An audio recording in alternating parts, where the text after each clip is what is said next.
Let's talk about the first data type, numbers. Let's take a variable.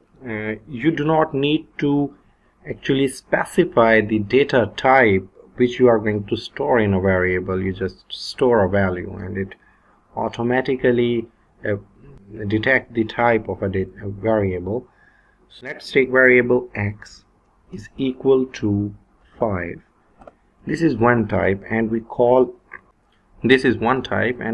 it integers. 5 is an integer. The whole numbers minus 5 or minus 1000, 1 billion to plus 1 billion, whatever. The other type of numbers is float. Let's take a variable of float, which is an integer having the decimals, and let's say 5.2567 or whatever. And the third type is complex number, and this is the number, for example 5 plus the imaginary number, which is, let's say, 7j. Now I'm going to print the types of those. To know the type of a variable, what you do is print.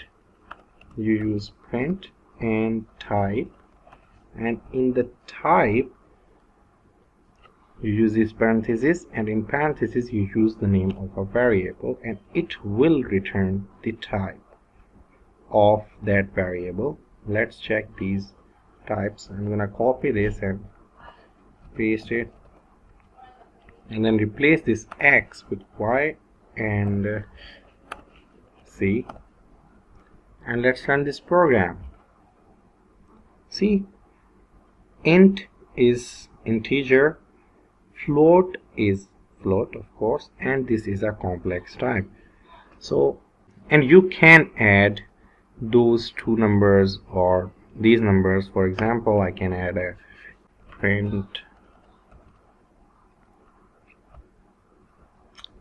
x plus y, and let's see what we got. 10 point. It is going to give you answer in float. There is one other thing you can do with the numbers, is that you can actually tell computer what type you need to store in it. For example, if I'm using taking this variable y, is a float number is being entered, but I want an integer, what I will write here, int, and this is going to be an integer. Now I'm gonna print y. Let's see what we got. 5. So it is going to take integer. Now the y is an integer. One other thing I'm going to tell you is that what if x is equal to a string, which is, say, my name is I.j. My name is IJ, and I haven't used these parentheses, these commas. Quotation marks are must to store something.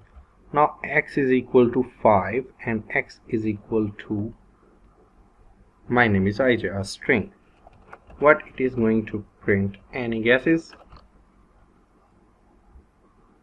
Let's print it before that as well. So the first time it is going to print 5, and then we change this variable to a string variable by changing its value. So it is going to print this thing. Let's check it out. See, first time it was. There is another thing you need to know, is that Python always executes in the sequence. For example, first of all, this line will be executed, then this line will be executed, then this line will be executed. Yeah, if you write it here in front of let's say here, then the value of x will always be 5 because it's coming in the last, so it will print 5. So this was the variables, numbers,